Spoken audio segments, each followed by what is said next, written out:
Howdy, I'm Ben Solak. Week 14's in the books. Welcome to the play sheet. The opening script. Let's talk about Brock Purdy and the MVP. The MVP race has been wild this year. You had the pole position leaders in the clubhouse to start the year. Your Patrick Mahomes, your Josh Allens, your Jalen Hurts. All of those guys have pretty much fallen away. And now it's a two-horse race between a slight favorite, Dak Prescott, plus 155. Talked about him last week. And Brock Purdy, plus 175. Now, the case for Brock Purdy to win the award is just unbelievable, astronomical production. Purdy is averaging 9.9 yards per attempt, which if you think about that, means that if Purdy drops back and then throws it, it doesn't matter if the ball's caught or not, the offense just gained 10 yards. That 9.9 yards per attempt is tied with 2000 Kurt Warner for the best season of any quarterback since the merger. Of course, yards per attempt is an imperfect stat, right? In this top 10, we see Ryan Fitzpatrick and Nick Foles and Jake Browning. And obviously, those aren't names that we associate with clear MVPs. Now, by adjusted net yards per attempt, which is a better yards per attempt because it rewards touchdowns and penalizes interceptions and sacks, Purdy is still third all time. Now, this list passes the MVP sniff test.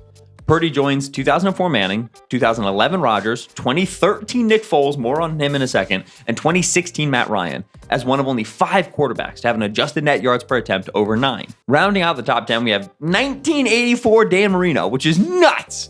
2020 Rodgers, 2018 Mahomes, 2007 Brady, 2013 Manning, all of these guys were MVPs. Here's the last one on the crazy stats train. This one to me is the biggest doozy of them all. For all quarterbacking seasons since 2000, Brock Purdy right now is second in explosive play rate at 14.5%. He is only behind 2013 Mike Vick. This is the first year of Chip Kelly. And he's just ahead of 2013 Nick Foles, which is also the first year of Chip Kelly. So how can a player with this ridiculous of a statistical profile not be the consensus for MVP, let alone the current favorite for MVP? Well, it's because, and this is critical, MVP is not a quarterback with the best stats award. It at times feels like a quarterback with the best stats award because very often the player who wins it is a quarterback with really, really good stats. But that's a confounding variable. It's a red herring. It's not that the MVP award was given to 2020 Rodgers or 2018 Mahomes because they had incredible stats. Rather, it's that 2020 Rodgers and 2018 Mahomes played unbelievable football. They were so good at quarterbacking. The result of their greatness was both incredible stats and the MVP award. And in the case of Brock Purdy, the incredible stats, as amazing as they are, don't feel nearly as much the result of his individual greatness. And accordingly, he doesn't feel the same way those previous MVPs felt. Now, none of this is to take away from Brock. Brock is objectively playing good football. He's playing well. We can see this on play action. This is the enormous Deebo Samuel touchdown on 3rd and 11. Seahawks against the Niners this week. Deebo's on this huge clear out route. It's not really meant to be targeted. Deebo was on the K Adams show this week and he was like, I'm late in the read, dude. You're not supposed to be throwing me this. Brock talked about after the game. He basically said, hey, we saw Jamal Adams. I saw him hanging low in the drop. And I said, okay, if you're just going to sit low, you're going to squat, if you're going to come low in the box, I'm just going to throw this on top of you. So this is good processing by Brock Purdy. This is saying, hey, design-wise, this is more meant to open up Brandon Ayuk, who's running this post behind it, right? If you get single high coverage here, you get a full rotation and Quandre is single high. You think Deebo might pull him to the outside and then you throw Ayuk here. So design-wise, this is more so meant to open Ayuk. You're going to motion Christian McCaffrey and he's going to have an option route. You can throw that. You have here on the other side, Juwan Jennings, 3rd and 11. He runs 11 yards and turns around. You're kind of running Deebo in this clear out to pull Adams downfield so that you can then throw this on 3rd and 11 and pick up that first down. So there's a lot going on here, and a lot of it is conditional on this Deebo stretch and kind of what it does to these safeties, and Brock reads it out post-snaps. This is good processing for Brock. This is a good play. But altogether, not really the design, and that's what makes it impressive. When we snap this, Seattle looks like they could be in 3 buzz, right? Where you're going to bring him down, and it's going to be cover three like this. And if that's the case, then Deebo's going to climb just into a deep middle safety, into a sinking corner. But it looks like that, but no one behaves that way, right? I mean, this corner stays connected. He stays manned up right here. Quandre is worried about this vertical right here. Both of these players expect Jamal Adams to take this vertical and carry it down the field. But Jamal like feels like he's guessing it's going to be a dig, right? He's expecting this, and obviously they run this dig a lot. So Jamal's just staying low, and not at all respecting the threat of Deebo Samuel on a vertical route. Look at how you got to open your hips and get ready to go. Like this is again, it's good processing from Purdy, but fundamentally this play works because of a bad decision by Jamal Adams. He's wrong on his rules. He needs to be carrying Deebo vertical right now, and so Purdy just hangs it out there for him. Beautiful throw, catch and run. So an example of a good Purdy play, but this is a coverage bust from the Seahawks. So that's one 40-plus yard touchdown throw for Brock Purdy. Here's the other one. We're going to send Kyle Juszczyk in motion. We're going to snap it with him in motion, and he's going to work to this edge. We're going to pull this guard, double team right here, and then George Kittle is going to let go of that edge defender, work to the second level, and block the linebacker here. That's Jordan Brooks. Julian Love is the safety. He has to come down and respect the pull here and the pull here because he's a run fitter, right? He is in the box. He's a run fitter. You're adding an additional body to this side with the motion. He's got to step down into the box. And so, okay, here comes our motion. Here comes Julian Love. We're now worried about a kick out block here, a free climber into this second level, and Christian McCaffrey just following that, getting a block from George Kittle, and now it's an explosive run, right? So this is play action. This is how it works for Kyle Shanahan. What does it end up being? Play action fake. Julian Love's got George Kittle. Kittle just straight olays him, right? Kittle's putting the hand up even as he's getting held. This ends up being a flag, right? We see the flag get thrown for defensive holding. But right here, we've got him, right? He is too low. Jordan Brooks didn't take the cheese, but Brooks is going to open to this two receiver side. He's not going to open to George Kittle. Corner took the cheese. There's just nobody there to protect Julian Love to help him. So Purdy just drops that ball. Nice throw. Beautiful in the bucket. There was pressure in his lap. And then let George Kittle break a couple tackles for you. And that's a 44-yard touchdown. As easy as that. Now, both of these throws were 20-plus yard gains. Remember, Purdy's got like the highest explosive play rate since Vic. It's incredible. And they were downfield throws, right? They were throws with deep air yards, and Purdy's making accurate throws down the field. This has always been, from day one, okay?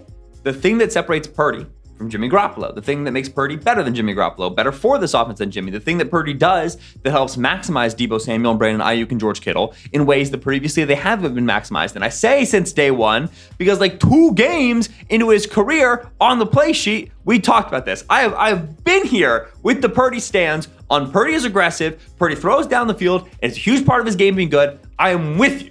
So the fact that Purdy is accurate and he'll push the ball down the field and he has pocket management and quickness, it doesn't change the fact. It's great. It makes him a good quarterback, but it doesn't change the fact that he has schematic advantages and personnel advantages that no other quarterback in the league, save for Tua, maybe has. And the 2 of them are head and shoulders above the rest of the league. So Purdy, yeah, his season right now is second in the history of quarterback seasons in explosive pass play rate.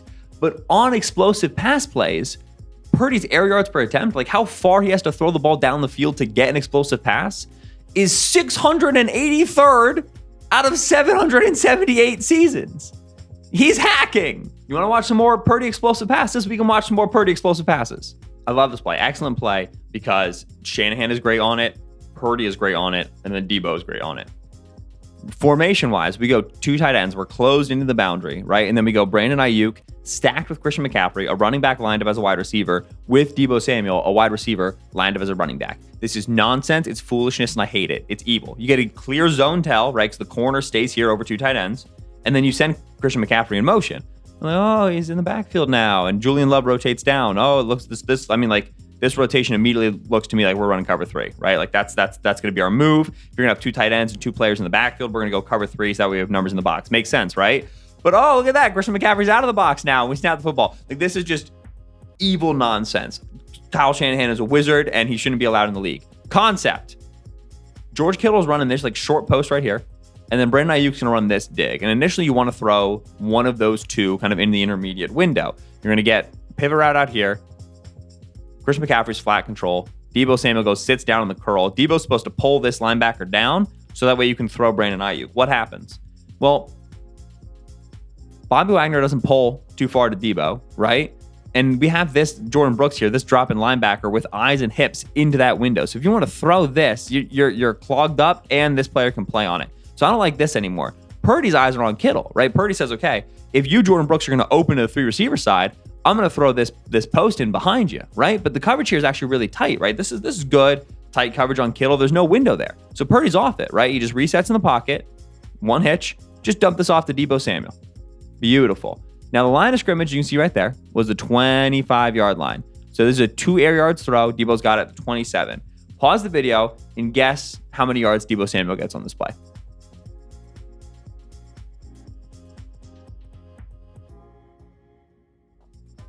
30.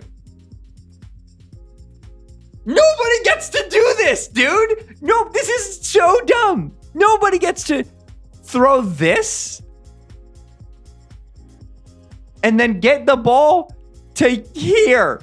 It's not even on the screen. This to there.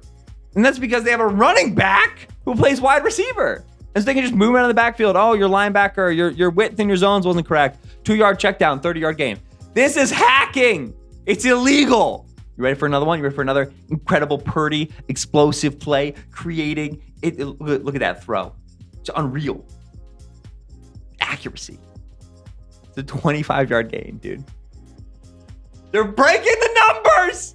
That sort of play, a 25-yard jet touch to Deebo Samuel, is why my coworker Steven Ruiz points out that if you just took Purdy's throws behind the line of scrimmage, he would still lead the league in yards per attempt. He would still lead the league in expected points added per dropback. This world that Purdy gets to live in, where you can just tap the ball behind the line of scrimmage and dominate like no other quarterback dominates, it almost precludes him from winning MVP because it so clearly defines that his scheme and his personnel help him in a way that is radically different, heads and shoulders above the rest of the league. So it sucks that this has become a conversation. Purdy's just a good quarterback playing in an excellent system, and we should be able to give him his laurels without putting him in the MVP conversation just because of his stats. But Purdy is not as responsible for his stats as other quarterbacks are. He is not as responsible for the success of his offense as other quarterbacks are. That's, in my opinion, inarguable when you watch his film against MVP candidates like Dak Prescott and Lamar Jackson, who just do a ton more for their team. It stinks. I don't want to be like the Purdy is bad and shouldn't win MVP guy, because I'm not. I'm the Purdy is good, and he also shouldn't win MVP guy. And that'll do it for us here on the Play Sheet. Thank you so much for watching. Thank you to Corey McConnell for producing the episode. Thank you to Brock Purdy for being good. Thank you to the MVP discourse for ruining my enjoyment of watching the good quarterback. Watch more videos, and then subscribe, and then comment, and then watch even more.